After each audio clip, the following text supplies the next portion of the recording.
Hello guys, my name is James, please don't forget to subscribe to our channel. Episode 1 of Stranger Things Season 4 starts with a flashback to September 8, 1979. In the Hawkins National Laboratories, Elle is there with numerous other kids. They're all testing their psychic powers, puzzles and games strewn out across the tables. Dr. Brenner shows up and takes 10, another test subject, in for some tests. After a couple of warm-ups, he asks 10 to use his powers to psychically link with other individuals in the area. However, it all goes awry when 11 causes chaos outside her, escaping her room and leaving piles of dead bodies in her wake. All the other subjects are dead aside from Elle.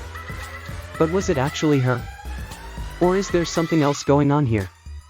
This leads us nicely into the present, where we get a nice little catch-up through Elle writing a letter to Mike. We're up to March 21, 1986, and spring break is upon us. 11 is at Lenora Hills High School in California with Will, while the others are still at Hawkins. Joyce is working at home but soon receives a strange package from Russia, sporting a doll and Russian stamps all over the top. Will is painting a lot and Jonathan has been smoking weed with his new friend Argyle. Mike has a new DD party called the Hellfire Club, while Dustin is still working with Susie, hacking into the school system together and changing grades. Steve and Robin are still BFFs, with the pair giving each other dating advice, while Lucas is part of the basketball team. Wanting to expand out from being the nerd at school. Things with Mad Max are still tense too though, given Billy's death. She's listening to Running Up That Hill, which is, honestly, an absolute banger. Placebo's version is a shade better though. Anyway, I digress. Max has obviously been through a lot and she's even talking to a counselor about her issues. Her mum is working 2 jobs, drowning her sorrows in alcohol, while Max is not sleeping properly, haunted by nightmares. She's also taking pills to numb the pain. In the midst of all this, there's an unsettling scene involving a girl called Chrissy, who finds herself in the bathroom, screaming, as someone, or something, pounds on the door. She also sees a strange grandfather clock in the woods, that suddenly cracks open and sprouts black spiders.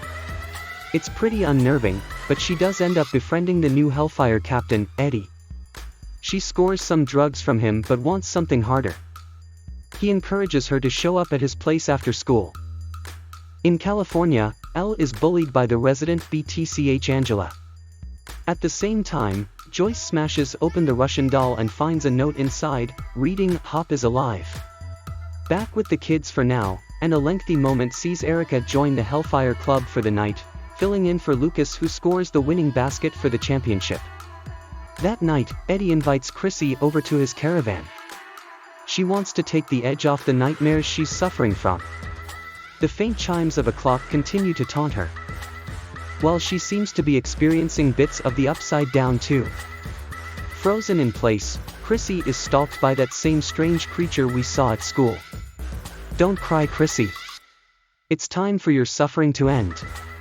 It booms, reaching out a hand and touching her forehead. In doing so, she levitates in Eddie's room and eventually her eyes implode.